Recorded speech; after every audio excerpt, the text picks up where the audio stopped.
ये है Gayatri media group और आप देख रहे हैं ताज न्यूज, आईना सच का।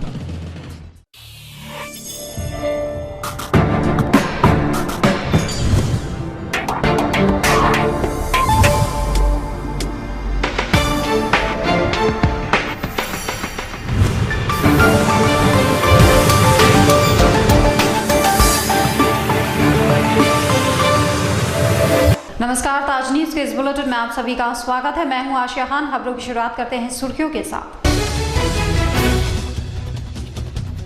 चोरों ने अपने बुलंद इरादों का दिखाया जलवा। भाजपा के फायर ब्रांड सांसद चौधरी बाबूलाल की गाड़ी को उठाया सरेराह। ताजनगरी को हाईटेक बनाने में बेघर होते जा रहे हैं अन्नदाता। खेत खलिहान और आशियाना भी दिया सरकार को, मुआवजे के नाम पर मिला ठेंगा। बेगैरत बेटी ने बुजुर्ग माता पिता को किया घर से बेघर। अपनों से ही धोखा खाकर न्याय की आस में भटक रहे हैं अफसरों के दरवाजों पर। और नगर निगम और जलकल विभाग को हुआ वित्तीय वर्ष में करोड़ों का मुनाफा। विभागीय अधिकारियों में प्रसन्नता, अभी और इजाफे की उम्मीद। और अब खबरें विस्तार से। आगरा के हाईटेक होने की कीमत चुका रहे हैं जिले के सैकड़ों किसान। जहां बन रहे कई प्रोजेक्ट्स में उनके घर, मकान और खेत खलियान तक अधिग्रहित किए जा रहे हैं, जबकि मुआवजे के नाम पर महज खानापूर्ति की जा रही है। बहुजन समाज पार्टी ने, जिसका पुरजोर विरोध किया है, बसपा विधायक कालीचरण सुमन ने इस पर घोर आपत्ति जताई और शासन प्रशासन की इस कार्रवाई के विरोध का ऐलान किया। प्रदेश सरकार की कई योजनाओं पर इस समय तेजी से काम चल रहा है। 6 लेन भी जिनमें से एक है, मगर इस योजना में कई लोगों के साथ नाइंसाफी हो रही है। बसपा विधायक कालीचरण सुमन ने ये कहते हुए सरकार की इस नीति से नाइत्तेफाकी जताई। 6 लेन योजना में कई किसानों की पुश्तैनी संपत्ति, जमीन और घर मकान तक तोड़े जा रहे हैं, जबकि उन्हें उचित मुआवजा तक नहीं दिया जा रहा है। आगरा देहात क्षेत्र में प्रस्तावित इस प्रोजेक्ट का बीएसपी विधायक कालीचरण सुमन विरोध करेंगे, जिन्होंने मुआवजे न मिलने तक पीड़ितों का साथ देने का ऐलान किया है। और मेरे बाबा की जो हुई जगह बाप पे थी, बाप के पास में फिर हमने बनाई। और इसी तरह से करीब करीब जो है 20 लोगों की दुकानें रोड पर बनी हुई हैं, जो 6 लेन में आ रही हैं, वो तोड़ फोड़ने के लिए जा रहे हैं। हमें मुआवजा नहीं दिया जा रहा है। हम सहयोग करने के लिए तैयार हैं, 6 लेन बनाए, कुछ भी करें, लेकिन हमको मुआवजा तो दिया जाए। अब वो मुआवजे के नाम पर कहते हैं कि आपके नाम रजिस्ट्री नहीं है, तो बाप दादे परदादे की जगहों की रजिस्ट्री हमारे पास कहाँ अवेलेबल होंगी। ये 6 लेन रोड जो निकल रहा है, उसको रोड निकाल रहे हैं। हम इसका ऐतराज़ नहीं कर रहे हैं, सहयोग करने के लिए गांव वाले भी तैयार है, हम लोग भी तैयार हैं। परंतु जो मकान बने हैं, बरसों पुराने मकान बने, दादा परदादा के ज़माने से मकान बने हैं, जिनके ग्राम समाज की ज़मीन थी, ग्राम आबादी की ज़मीनें होती थी, और इनके पास रसीद भी हैं कुछ लोगों के पास, और इनको चिन्हित करके इनको तोड़ने का प्रयास कर रहे हैं। आगरा में चोरों के हौसले इतने बुलंद हैं कि उन्होंने जनपद के फायर ब्रांड सांसद चौधरी बाबूलाल की गाड़ी को भी नहीं बख्शा, जिसे थाना शाहगंज क्षेत्र से अज्ञात चोर लेकर रफू चक्कर हो गए। मजे की बात तो ये रही कि गाड़ी पर लाल बत्ती लगे होने के अलावा सांसद भी लिखा हुआ था, लेकिन इससे बेपरवाह चोरों ने निर्भीक तरीके से चोरी की इस दुस्साहसिक वारदात को अंजाम दिया। नहीं, ड्राइवर मुझे यहाँ छोड़ गया घर पे, और ड्राइवर रात को वहीं रहता है गोविंद नगर में, और गाड़ी बाहर खड़ी थी क्योंकि मकान में काम हो रहा था। अंदर गाड़ियाँ नहीं जा पाई, 3-4 गाड़ियाँ बाहर खड़ी थी, और न जाने कौन से टाइम पे, और जो सुबह बच्चों को मालूम पड़ी तो गाड़ी नहीं थी। लापरवाही की तो बात ही नहीं। अगर बात लापरवाही की और उसकी बात नहीं है, प्रशासन की हरक नहीं है जनता में, बदमाशों को खौफ नहीं है शासन का, प्रशासन का। प्रदेश सरकार की पुलिस भर्ती प्रक्रिया की निष्पक्ष जांच के लिए राष्ट्रीय लोकदल ने उठाई मांग। पार्टी के लोगों ने जिसमें योग्यता को दरकिनार कर पक्षपात के आरोप लगाए। रालोद नेताओं ने इस संबंध में जिला मुख्यालय पर प्रदर्शन किया और राज्यपाल से हजारों नौजवानों के भविष्य से हो रही खिलवाड़ रोकने की मांग की। प्रदेश स्तर पर चल रही सिपाही भर्ती प्रक्रिया पर उठने वाले सवालों की संख्या दिन पर दिन बढ़ती जा रही है, जिसमें राष्ट्रीय लोकदल के नेताओं ने भी कोई कसर नहीं छोड़ी। रालोद ने इस मौके पर एक तीर से 2 निशाने साधने का काम किया। पार्टी पदाधिकारियों का आरोप है कि इस भर्ती में परीक्षा से लेकर साक्षात्कार तक बड़े पैमाने पर धांधली की जा रही है। ऐसा करने से हजारों पात्र अभ्यर्थियों के साथ अन्याय हो रहा है, जो सिपाही के तौर पर भर्ती होने के लिए पूरी योग्यता रखते हैं। राष्ट्रीय लोकदल के पदाधिकारियों ने इस संबंध में जिला मुख्यालय पर प्रदर्शन किया और राज्यपाल से भर्ती प्रक्रिया की शुचिता को जांच कराने की मांग की। जिले के प्रशासन को हमने राष्ट्रीय लोकदल की ओर से, हमारे सभी साथीगण, सभी कार्यकर्तागण, नेतागण उपस्थित हैं। उत्तर प्रदेश में इस समय पुलिस भर्ती की प्रक्रिया चल रही है और इसमें पूर्ण रूप से धांधली की जा रही है। इसका रूप आपके सामने आया है, मीडिया के माध्यम से भी ये जानकारी मिली है और लोग बहुत इस बात से कुपित हैं। और जो नौजवान इस भर्ती के लायक है, जो योग्यता जिसके अंदर है, जिसके अंदर शारीरिक क्षमता है, वो अपने आप को इस भर्ती के लिए अगर पहुंचता है तो उसको बाहर निकाल दिया जाता है। 1 अप्रैल, जिसे एक दूसरे को मूर्ख बनाने का दिन कहा जाता है, वहीं रेलवे ने इसी दिन यात्रियों के लिए अपने आरक्षण के नियमों में कुछ बदलाव किए हैं, जिनसे यात्रियों को असुविधा होना लाजमी है। इसी के तहत एक और नियम रेलवे द्वारा लाया गया है, वो ये, जो लोग अपने को सी ऑफ करने स्टेशन जाने में अपनी बेहद रुचि दिखाते हैं, उन्हें भी अपने जेब से 5 की जगह 10 रुपए का प्लेटफॉर्म टिकट अब खरीदना होगा। 1 अप्रैल से रेलवे रिजर्वेशन को लेकर नियम बदल रहा है। इस नियम के तहत 1 अप्रैल से 4 महीने यानी 120 दिन पहले टिकट बुक कराए जा सकते हैं। फिलहाल 60 दिनों पहले तक ही आरक्षण होता था, यानी कि ये व्यवस्था सिर्फ 31 मार्च तक के लिए ही है। हालांकि रेलवे के इस नए नियम से लोगों की परेशानियां बढ़ सकती हैं, क्योंकि अब 4 महीने पहले टिकट बुक कराना होगा। आरक्षण के लिए 60 दिनों का समय देने से ज्यादातर ट्रेन पहले ही बुक हो जाती हैं। अब 120 दिनों का समय मिलने पर आरक्षण की और मारामारी हो सकती है। ट्रेनों का आरक्षण इतना पहले कराने के बारे में भी पहले भी काफी बहस हो चुकी है। अधिकारियों का कहना है कि इससे दलाली रोकने में मदद मिलेगी और असली यात्रियों को आरक्षण का लाभ मिलेगा। इसके लिए सॉफ्टवेयर में बदलाव का काम खत्म होने को है। 1 अप्रैल से रेलवे में एक और बदलाव हो रहा है, जिसमें प्लेटफॉर्म टिकट की कीमत भी दोगुनी हो जाएगी। इसके लिए अब 5 रुपए की बजाय 10 रुपए चुकाने होंगे। रेलवे स्टेशन पर भीड़ से निपटने के लिए ये फैसला लिया गया है। जाट आरक्षण के मसले पर नहीं थम रहा है जाट समाज में रोष। गैर भाजपाई लोग इसके लिए जहां केंद्र सरकार को कोसते नहीं थक रहे, तो वहीं कानून के जानकार लोग उसे पैरोकारी का अभाव करार दे रहे हैं। इन दोनों ही सूरतों में गलती चाहे किसी की भी हो, लेकिन इसका खामियाजा जाट समाज को उठाना पड़ रहा है, जिससे समाज के लोगों में भारी नाराजगी है और इस मसले पर उनमें राष्ट्रीय स्तर पर एकजुट होने की कोशिशें शुरू हो गई हैं। नहीं, देखिए आप, मेरे ख्याल से इस तरह की बात नहीं है। हम लोग लगातार, देखिए, इस तरह के मुद्दे के लिए बार बार आए दिन हम जा करके कोई खड़े होकर के ज्ञापन नहीं दे सकते। इनमें हम लोग अभी माननीय जयंत चौधरी जी भी यहाँ आए थे, उस संबंध में बड़ी सभा हुई, भट्टा पारसोल में बड़ी सभा हुई है और उसके बाद से अब हम लोग गांव-गांव जा करके रणनीति तैयार कर रहे हैं, लोगों के साथ चर्चा कर रहे हैं और जिस समुदाय ने इस स्थिति को झेला है, वो समुदाय, वो वर्ग एकत्रित होकर के आगे के लिए आंदोलन की तैयारी कर रहा है। ऐसी हमारी रूपरेखा तैयार है। कहते हैं संतान के लिए इंसान भगवान से लेकर पीर फकीर के दरवाजों पर भी मस्तक झुकाने में संकोच नहीं करता। इतनी मन्नतों के बाद मांगी गई अगर यही औलाद अपने बुजुर्ग माता पिता को घर से बेघर कर दे, तो आप इसे क्या कहेंगे? ऐसा ही एक मामला थाना सैया के बुजुर्ग गया प्रसाद का है, जिनकी संतान ने उन्हें घर से बाहर का रास्ता दिखा दिया है। अब ये बुजुर्ग दंपत्ति इंसाफ की गुहार लेकर जिलाधिकारी से आस लगा रहे हैं। कलेक्टर परिसर में बैठे इन बुजुर्ग दंपत्ति को देखकर मौजूद व्यक्ति को इस बात को जानने की जिज्ञासा हुई कि आखिर इस उम्र में ये दोनों यहाँ क्या कर रहे हैं। जब इनसे जानकारी लेने के लिए हमारे संवाददाता ने अपना कैमरा खोला तो इनकी दर्द भरी आवाज के साथ आंसुओं की झड़ी लग गई, जो वहाँ मौजूद हर किसी को ये कहने पर मजबूर कर रही थी कि इससे अच्छा तो बे औलाद रहना ही होता है। मामला दरअसल कुछ यूँ है। थाना सेया निवासी बुजुर्ग गया प्रसाद के बेटे ने अपने माता पिता दोनों को घर से बेघर कर दिया है। लगभग 70 साल के ये दोनों दंपत्ति अब रहने और खाने के लिए मोहताज हैं। बड़े मौलाना से को छुड़ा लो, पहले 30-32 अवस्था जा रहा हूँ, 7-8 वर्ष से को छुड़ा लो, फिर बाकी मौलाना 50,000 रुपया हूँ ले गए को बया शादी कुटुम में बे छुड़ा ले, मैंने वो दे दे उठा 4 दिन, फिर जो कह दी मुझसे हम पे तो फिर थाने में रिपोर्ट करी तो मैं जो कोई साले की हड्डी टूट डालूँगा, दम्बो की तुम्हारे मकान को, खेत को और तुम्हारे सामान रुपया सब डुबाऊंगा। अपना प्रार्थना पत्र ले गए बुजुर्गों ने जिलाधिकारी से न्याय की आस लगाई है, जिस डीएम साहब ने थाना सेया के थाना प्रभारी को तत्काल पूरे मामले की छानबीन कर इन्हें इंसाफ दिलाने के आदेश दे दिए हैं।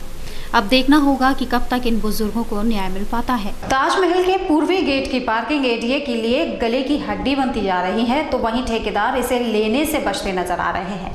यही कारण है कि 2 बार ऑक्शन होने के बाद भी कोई ठेकेदार इसे लेने को तैयार नहीं है, जिसका सबसे बड़ा कारण है एडीए की तय बोली, जो पिछली बार की अपेक्षा बहुत ज्यादा है, जिसके चलते कोई ठेकेदार इसे लेने में रुचि नहीं दिखा रहा। ताजमहल के पूर्वी गेट की पार्किंग एडीए के लिए एक चुनौती बनती जा रही है। यही कारण है कि एडीए एक पार्किंग की 2 बार नीलामी करा चुका है, बावजूद इसके कोई ठेकेदार इस नीलामी में शामिल नहीं हुआ, जिसका कारण है पिछली बार की अपेक्षा इस बार एडीए द्वारा तय की गई पार्किंग की बोली। जी हां, जहां पिछली बार इस पार्किंग को करीब 6 महीने देरी से बमुश्किल एक ठेकेदार ने लिया था, इस बार बढ़ाई गई कीमतों में एडीए अधिकारी ये कहकर सही ठहरा रहे हैं कि इस बार पार्किंग की दरों में बढ़ोतरी की गई थी, जिससे ठेकेदार अपना घाटा पूरा कर सकेगा। हालांकि कैमरे पर कोई कुछ भी इस बारे में बोलने के लिए तैयार नहीं हुआ। गौरतलब है कि पूर्वी गेट पर पार्किंग उठाने वाले ठेकेदार ऊंची कीमतों में ठेके को उठा लेते हैं और अपना घाटा पूरा करने के लिए खुलेआम ताज दीदार को आने वाले पर्यटकों को लूटने का काम करते हैं, जिस ओर एडीए का कोई ध्यान नहीं और आंख मूंद कर ठेकेदार को अपनी मौन सहमति प्रदान कर देता है। इतना ही नहीं, ठेकेदार अपना घाटा पूरा करने के लिए ताज के पास रहने वाले लपकों को भी खुली छूट दे देते हैं, जो जमकर सैलानियों से लूटपाट करते हैं, जिसके एवज में लपके ठेकेदार को हर माह एक मोटी रकम देते हैं। ताजमहल के पास संचालित ऊंट गाड़ी और तांगे वालों से भी ठेकेदारों की मोटी कमाई होती है, ताकि ठेकेदार अपना घाटा पूरा कर सकें। बावजूद इसके हर बार ठेकेदार घाटे की बात कहकर एडीए सहानुभूति की मांग करता रहता है।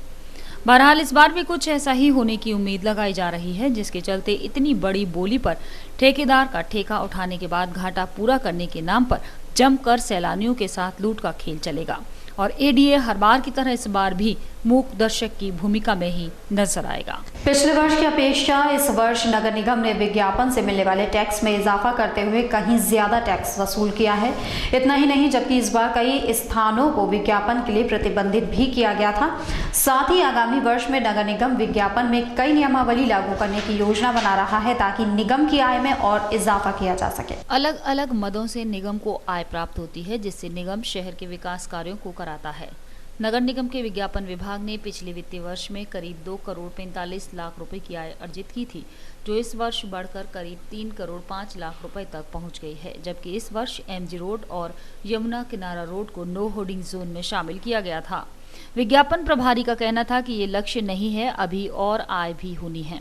साथ ही विज्ञापन प्रभारी ने यह भी बताया कि जल्द ही निगम विज्ञापन नियमावली में बदलाव करने जा रहा है, जिसके बाद निगम की आय के साथ विज्ञापन दाताओं को पहले से ज्यादा धनराशि बतौर टैक्स निगम में जमा करानी होगी, ताकि निगम की आय में और अधिक इजाफा हो सके। गौरतलब है कि शहर में विज्ञापन कराने वाली कंपनीज निगम को टैक्स के रूप में विज्ञापन के साइज के हिसाब से धनराशि जमा कराती हैं, जिससे निगम को हर वर्ष करोड़ों रुपए की आमद होती है। लेकिन नगर निगम अगर अपने टैक्स को बढ़ाता है तो निश्चित ही इसका असर विज्ञापन दाताओं की जेब पर पड़ेगा। बहरहाल पहले से ही ज्यादा धनराशि जमा होने पर निगम अधिकारी काफी खुश नजर आ रहे हैं। फिलहाल यहाँ रुकेंगे एक छोटे से ब्रेक के लिए, जल्द हाजिर होंगे। देखते रहिए ताज न्यूज।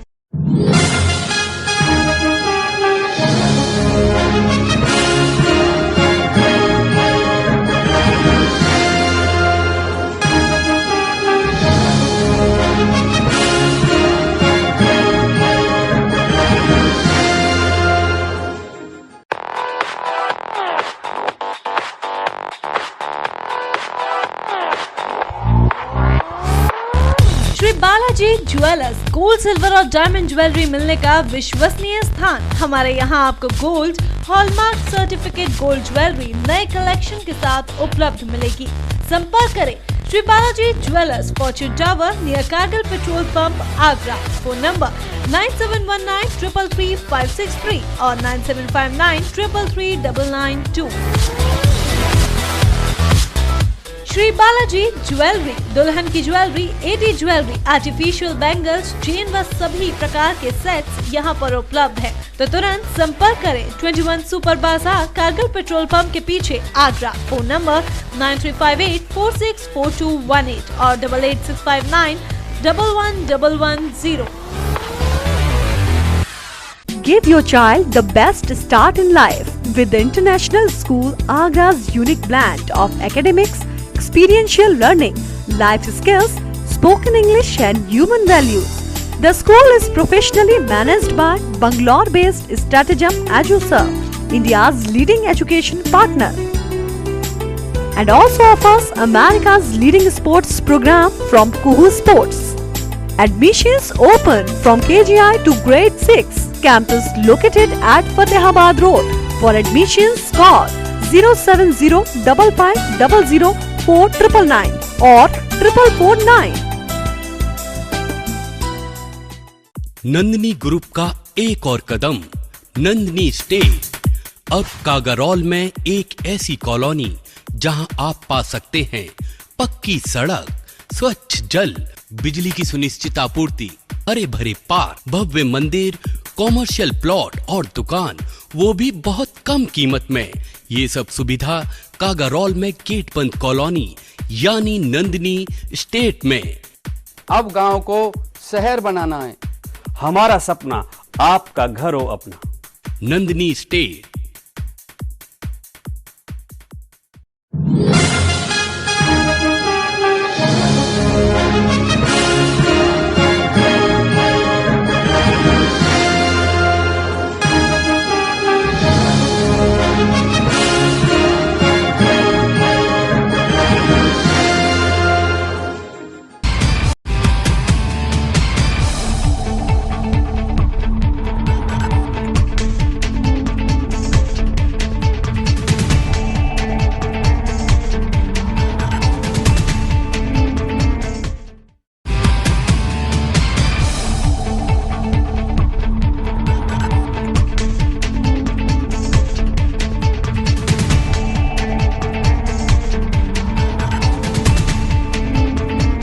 ब्रेक के बाद स्वागत है, देखते हैं अगली खबर। कोर्ट की सख्ती का असर भी अब जलकल के बकायेदारों पर साफ दिखाई दे रहा है, जिसके बाद जलकल की महाप्रबंधक इस बार पहले से ज्यादा वसूली की उम्मीद जता रही हैं। पिछले साल करीब 45 करोड़ की वसूली की गई थी, जबकि इस बार यह आंकड़ा करीब 55 से 60 करोड़ के आसपास पहुंचने की उम्मीद की जा रही है। हमेशा आर्थिक कमजोरी से जूझने वाला जलकल विभाग इस बार कुछ राहत महसूस कर रहा है। पिछली बार 45 करोड़ की धनराशि वसूल करने वाला जलकल इस बार समय से पहले ही 45 करोड़ का लक्ष्य पार कर चुका है। जलकल की महाप्रबंधक मंजूरानी गुप्ता का कहना था कि इस बार लक्ष्य पहले ही पार हो गया है और इस बार वसूली भी पहले से ज्यादा हुई है। लक्ष्य तो हमारा काफ़ी है और लक्ष्य के अनुरूप वसूली भी चल रही है, लेकिन अब आज 31 है, आज का दिन और जोड़ने के बाद में ये पता चलेगा टोटल वसूली कितनी हुई है। हमारे सभी कर्मचारी, सभी अधिकारी इस समय वसूली में पूरी तरीके से लगे हुए हैं और इसको उसके बाद में 31 के बाद में फाइनेंशियल ईयर के बाद में लगभग अब तक कितना पैसा जो है वो जनरेट किया जा चुका है कि कितनी पैसा पिछले साल से वसूली ऊपर रहेगी और ज़्यादा। गौरतलब है कि इस बार विभाग ने सभी जोन्स पर कैंप लगाकर वसूली को जारी रखा और इस बार विभाग कुछ सख्त भी नजर आया, जिसका असर विभाग की वसूली पर देखने को मिला। बहरहाल अगर जलकल इसी तरह अपने बकायेदारों पर सख्ती दिखाता रहा तो निश्चित ही आर्थिक मंदी से जूझ रहे विभाग को एक बड़ी राहत मिल सकती है। नगर निगम को एक बार फिर दिखाया ताज न्यूज ने सच का आईना। शहर भर में लगा पड़ा था नालों की सिल्ट का अंबार। दरअसल विभाग के कर्मचारियों ने शहर के नालों की सफाई के बाद नाले से निकली सिल्ट को सड़क पर ही निकाल कर फेंक दिया था, जो कि काफी दिनों से सड़क किनारे ही पड़ी थी। ताज न्यूज की टीम ने जब इस मामले को अधिकारियों के संज्ञान में डाला तो अधिकारियों ने तुरंत सिल्ट साफ करने के आदेश तत्काल प्रभाव से दे। नगर निगम जहां इस वक्त शहर भर के नालों की सफाई में लगा है ताकि शहरवासियों को जलभराव जैसी समस्याओं से ना जूझना पड़े, तो वहीं विभाग ने पिछले कई दिनों से नालों से निकली सिल्ट को सड़कों पर ही निकाल कर फेंक दिया था, जिसके बाद क्षेत्रीय लोगों का जीना दुश्वार हो गया था। तब ताज न्यूज ने विभाग की इस लापरवाही को अपने चैनल के माध्यम से प्रसारित किया था। अधिकारियों की आंखें खुली और अधिकारियों ने तत्काल रूप से सड़कों पर पड़ी सिल्ट को साफ करने के आदेश जारी किए, जिसके बाद नगर निगम कर्मचारियों ने प्रभावी रूप से सड़कों पर सिल्ट को साफ किया। आखिर एक बार फिर ताज न्यूज की टीम ने नगर निगम के अधिकारियों को शहर की समस्याओं से अवगत कराया। जहां अधिकारी अपने कर्मचारियों की निष्ठा का दम भरते हैं, तो वहीं ताज न्यूज ने उन्हें सच का आईना दिखाया, जिसके बाद अधिकारियों ने भी शहर की साफ सफाई को लेकर तत्काल रूप से सड़कों पर पड़ी सिल्ट को हटाने का आदेश दिया। इसी के साथ इन समस्याओं से जूझ रहे क्षेत्रीय लोगों को भी राहत की सांस मिली है, तो वहीं इस गंदगी से होने वाले संक्रमण के खतरे से भी क्षेत्रीय लोग बच गए हैं। सरकार महिलाओं की सुरक्षा को लेकर चाहे लाख दावे करे, पर हकीकत इससे कहीं अलग है। ताजा मामला थाना ताजगंज का है, जहां एक छात्रा को एक सिरफिरा युवक आए दिन परेशान करता था। छात्रा द्वारा विरोध करने पर युवक ने उस पर तेजाब डालने की धमकी दे दी। दहशत में आई छात्रा और उसके परिजन पुलिस कप्तान के यहाँ शिकायत करने पहुंचे, जिन्हें पुलिस अधिकारियों द्वारा आश्वासन दिया गया है। प्रदेश सरकार के कड़े रुख के बाद भी महिलाओं और छात्राओं के साथ छेड़खानी रुकने का नाम नहीं ले रही। ताजा मामला थाना ताजगंज क्षेत्र का है।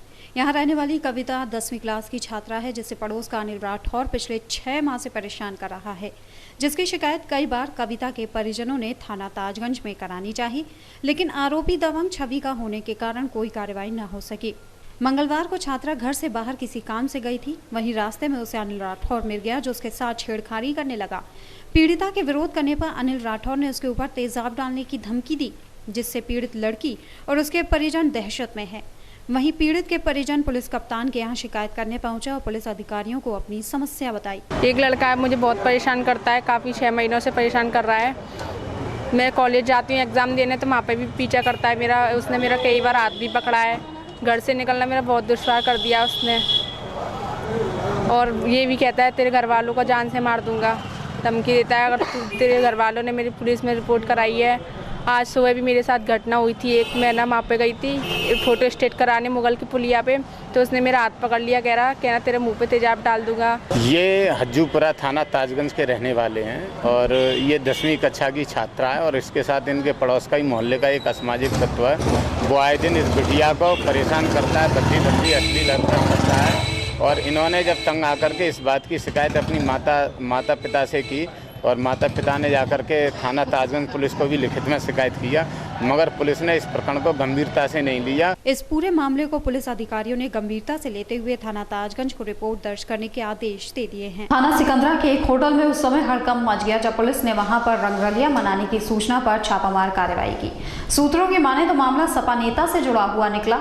इसे देख पुलिस ने पूरे मामले में लीपापोती कर उसे रफा दफा कर दिया। ऐसा भैया मुझे नहीं मालूम, मैं तो अभी 10 मिनट पहले आया हूँ। यहाँ पता नहीं क्या बवाल था क्या नहीं था, ईश्वर जाने। मैं निकल के आया हूँ, आप लोग सवाल जवाब करने लगे, बस इतनी सी बात। 1.5 घंटे से मीडिया और पुलिस मौजूद है, आप ना आपने एंट्री की और ना आप एग्जिट में अभी निकल गए हो पुलिस के जाने के बाद। मैं आपकी बात ही बड़ी कर रहा हूँ जी। क्या कहीं सार्वजनिक जगह पे आना जाना अपराध है? फिर पुलिस ने आपको उस कमरे में लॉक क्यों किया? आप क्यों पुलिस कहाँ? मुझे पुलिस मिली नहीं। हम कह रहे हैं तो पुलिस आई होगी अपने काम से। 1.5 घंटे बाथरूम में क्यों बंद रहे? पुलिस अपने आप 1.5 घंटे बाथरूम में क्यों बंद रहे? Nothing is like that. Nothing is like that. Nothing is like that. मैं अपने काम से आया था और अपने काम को निपटा के जा रहा हूँ। मुझे नहीं मालूम कौन पुलिस आई, किसके लिए आई, क्यों आई, मुझे क्या मालूम। मुझसे क्या लेना देना बवाल का? भाई मेरे बवाल का मुझसे क्या लेना देना? बवाल किसी के लिए भी हो सकता है, तो बवाल वालों को पूछो, आप जाके पुलिस को पूछो आप कि क्यों आई थी। नहीं, अरे तो रजिस्टर में एंट्री तो तब हो जब मैं रुकूंगा। संवेदना एक प्रयास संस्था द्वारा गरीब बच्चों को कंप्यूटर की शिक्षा प्रदान करने के लिए निःशुल्क कंप्यूटर शिक्षा केंद्र साईधाम स्कूल के नाम से बल्केश्वर पर किया गया, जिसका उद्घाटन एडीएम सिटी के कर कमलों द्वारा हुआ। संवेदना एक प्रयास समिति द्वारा एक निःशुल्क कंप्यूटर शिक्षा केंद्र साईधाम स्कूल गुरुद्वारे के सामने बल्केश्वर आगरा पर शुरू हुआ है, जिसका शुभारंभ श्री राजेश्वर श्रीवास्तव एडीएम सिटी के कर कमलों द्वारा फीता काट कर किया गया। इस अवसर पर मुख्य अतिथि ने संस्था के इस कदम पर बधाई दी और सराहना की और उन्होंने कहा कि यदि इसी तरह शहर की अन्य सामाजिक संस्थाएं भी इस संस्था की तरह काम करें तो गरीब बच्चों को शिक्षा की कमी नहीं रहेगी। संवेदना द्वारा ये जो है निःशुल्क कंप्यूटर क्लासेस का शुभारंभ यहाँ किया गया है, उसमें हम लोग 210 बच्चों का रजिस्ट्रेशन कर चुके हैं। उसमें 210 बच्चों के लिए हम लोग 6 बैच यहाँ लगा रहे हैं। उसमें 4 बैच जो है जो बच्चों के पढ़ाई से संबंधित शिक्षा है उसके लिए हैं और 2 बैच जो जॉब से संबंधित शिक्षा है, यानी कि बच्चे पढ़कर और अपने जॉब वगैरह अकाउंट्स वगैरह सीखते हैं और उनको अपना काम करते हैं। उन्होंने ये बच्चों के पढ़ाई से संबंधित कंप्यूटर कोर्स शुरू किया है। प्रयास ये किया कि जो बच्चे कंप्यूटर कोर्स नहीं कर पाते हैं महंगे इंस्टीट्यूटों में जाके, फीस की वजह से वो यहाँ पे कंप्यूटर कोर्स करे और यहाँ से कंप्यूटर शिक्षा लेके जाए। किस तरह की ये आगरा में पहला प्रयास है जो नेशनल कंप्यूटर कोर्स। वहीं सेंटर के प्रमुख ने कहा कि संवेदना द्वारा निःशुल्क कंप्यूटर शिक्षा का कैंप चलाया जा रहा है। ये कैंप 3 माह का है, जिसमें करीब 180 बच्चों ने आवेदन किया, जिसमें से 90 लड़कियां हैं और 90 लड़के। इन्हें 6 बैच में बांटा गया है, जिसमें से 3 बैच लड़कों के हैं व 3 लड़कियों के। लड़कियों के लिए समय सुबह 11 बजे से दोपहर 2 बजे तक रहेगा व लड़कों के लिए समय दोपहर 3 बजे से शाम 6 बजे तक। हर 3 महीने बाद नया बैच चलेगा। वहीं उनका कहना था कि संस्था आगे भी ऐसे ही काम करती रहेगी। आज न्यूज़ के इस बुलेटिन में फिलहाल इतना ही। अगले बुलेटिन में आपसे फिर मुलाकात होगी। दीजिए इजाजत, नमस्कार।